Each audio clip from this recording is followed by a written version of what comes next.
Top 5 mistakes people make after knee replacement surgery. अगर आप नी replacement surgery करवाने जा रहे हैं या आपके फैमिली और फ्रेंड्स नी रिप्लेसमेंट सर्जरी करवाने जा रहे हैं तो ये वीडियो आपके लिए बेहद इंपॉर्टेंट है। Hello, I am doctor Sarfi Taluwalia, director orthopaedics and joint replacement surgeon at spa hospital Mohali, और आज हम इस वीडियो में जानेंगे top 5 mistakes what people are making after knee replacement surgery.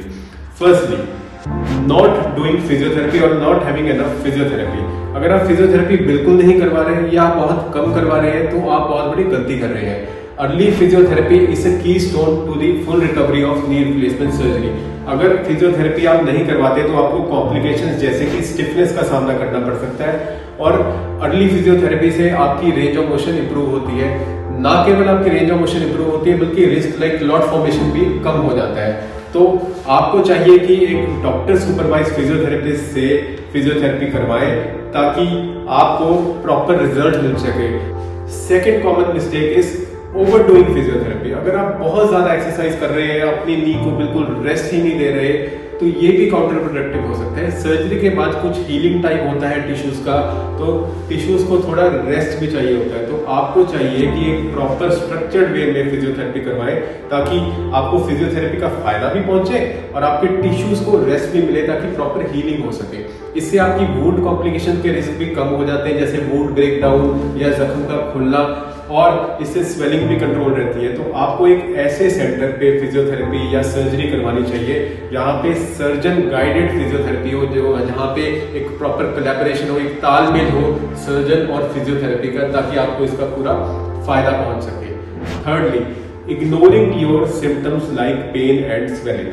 Knee replacement के बाद कुछ स्वेलिंग आना तो नॉर्मल है, लेकिन अगर आपकी स्वेलिंग बेहद ज्यादा है या बढ़ रही है घटने की बजाय, या उसके साथ आपके बहुत ज्यादा दर्द हो रही है, या आपके रेडनेस आ रही है, आपको फीवर आ रहा है, बुखार आ रहा है, आपकी नी हाथ लगाने में गर्म है, तो ऐसे सिम्टम्स को इग्नोर मत कीजिए, बिकॉज ये अर्ली सिम्टम्स हो सकते हैं इन्फेक्शन के।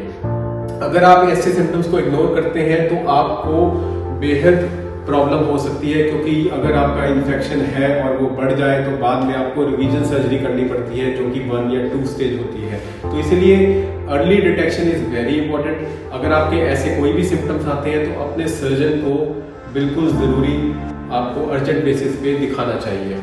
Fourthly, not taking regular medications. आपको कोई भी मेडिसिन दी गई है तो उसका एक प्रॉपर रीजन होता है, जैसे कि नी रिप्लेसमेंट सर्जरी या हिप रिप्लेसमेंट सर्जरी के बाद हम अक्सर पेशेंट्स को ब्लड थिनर्स देते हैं ताकि उनके लेग्स में क्लॉट ना बने, तो ये आपको मेडिसिन जरूर खानी चाहिए। सेकेंडली, आपको अपनी एंटी हाइपरटेंसिव मेडिकेशंस, अगर आप डायबिटिक हैं तो आपका blood sugar level proper normal होना चाहिए ताकि आपको रिस्क ऑफ इन्फेक्शन कम हो। इसके अलावा एंटी इंफ्लेमेटरी और पेन किलर्स आपको रेगुलरली खानी चाहिए, जैसे कि डॉक्टर ने आपको प्रिस्क्राइब किया है। तो हर मेडिसिन का एक स्पेसिफिक रीजन है और उसको ना खाने से आप अपने रिस्क को बढ़ा सकते हैं। The fifth common mistake is not attending follow-ups. कई पेशेंट्स ऐसा सोचते हैं कि हमने सर्जरी तो करवा ली, अब हमें फॉलोअप की क्या जरूरत है, फिजियोथेरेपी है तो हम घर पे करवा लेंगे, तो हमें दोबारा दिखाने की जरूरत ही नहीं है।